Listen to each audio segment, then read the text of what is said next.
The mighty Mississippi River is an integral part of St. Louis. The Gateway Arch Riverfront is a major tourist attraction. Plus, local residents aesthetically enjoy the Mississippi's many tributaries. But in St. Louis City and County, water pollution from many sources is threatening our waterways.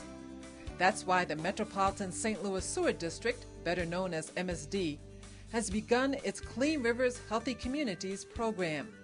This multi-billion-dollar initiative has three goals: to reduce sewage in waterways, involve more citizens in the district's pollution and wastewater management efforts, and support environmentally friendly practices. This will be one of the largest public works projects in the region, 8 times bigger than the Highway 40 construction that's going on right now.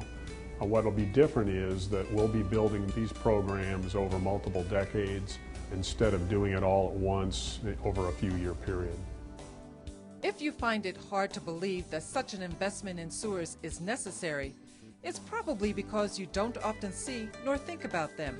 But underneath our homes and businesses, MSD operates, by miles of pipe, the 4th largest wastewater system in the nation, about the same size system as Los Angeles, California's, even though that city's population is 3 times larger.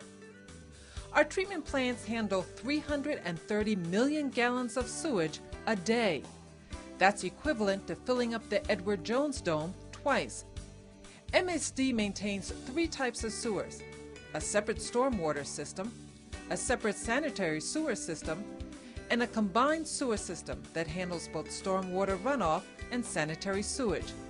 It is the combined sewers and their overflows that are particularly challenging. Here's why. Built starting in the mid-1800s, combined sewers are the oldest sewers in our system. When built long before the district's inception, these sewers were considered state-of-the-art, carrying both sanitary waste and stormwater in one pipe to a nearby river or stream. This reduced neighborhood flooding, but the water was untreated. By the mid-1900s, cities such as St. Louis started connecting treatment plants to their combined sewers to treat or clean the sewage before returning it to the environment. On dry days, MSD treats combined sanitary waste and stormwater from area homes and businesses at its wastewater treatment plants.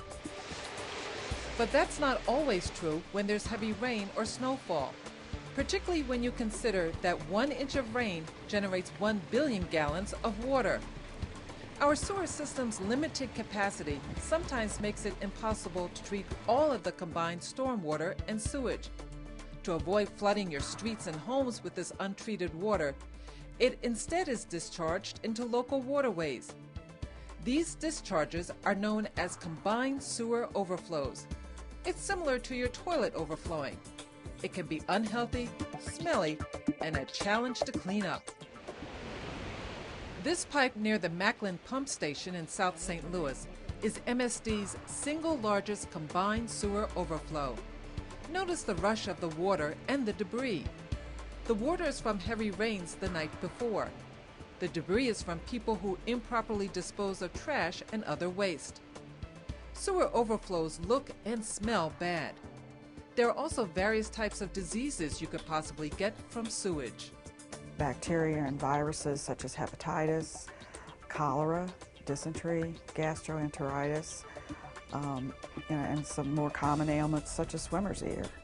So there are a lot of health risks related to untreated sewage contact. MSD has been addressing sewer overflows for many years. Since 1992, we have spent more than $500 million on combined sewer improvements to upgrade our treatment plants and improve inspection and maintenance. Still, nearly 200 combined sewer overflow locations remain, primarily along the Mississippi River and the River Des Peres and its tributaries.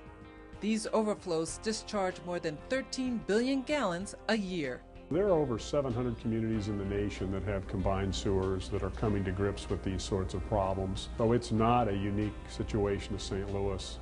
It exists throughout the country.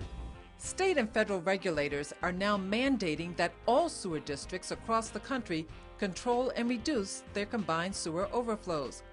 Thus, MSD is developing a long-term control plan, a blueprint for how we as a community will resolve this issue. To help develop the plan, MSD has formed a stakeholder advisory group consisting of municipal, business, civic, environmental, and community leaders. The group has been learning about the problem of combined sewer overflows by observing firsthand. I've been involved in natural resources management and public health prevention for over 30 years and know firsthand the kinds of outbreaks and illnesses that can result from untreated sewage. And it's a situation we don't want to see here in the region, and we don't want to live again like we did in previous years with typhoid fever and cholera outbreaks. Some improvement ideas already being considered are expanding our treatment plant capacity, increasing our storage and pipe capacity, and where possible, separating combined sewers.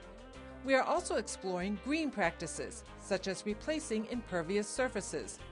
Impervious surfaces, like concrete, do not absorb stormwater, and this creates runoff. While we can reduce combined sewer overflows, we cannot eliminate all of them. With our aging and complex system, total elimination would be too costly and too intrusive for our community to bear. However, just by what we know today, sewer improvements to reduce combined sewer overflows would cost nearly $4 billion and take several decades to implement.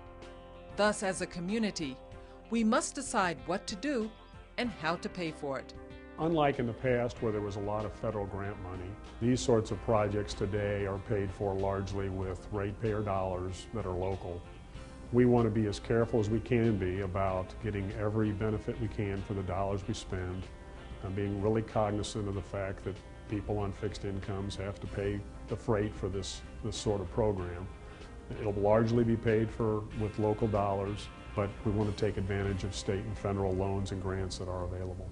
While the long-term control plan will take decades to implement, there are steps that all of us can take today to improve our water quality.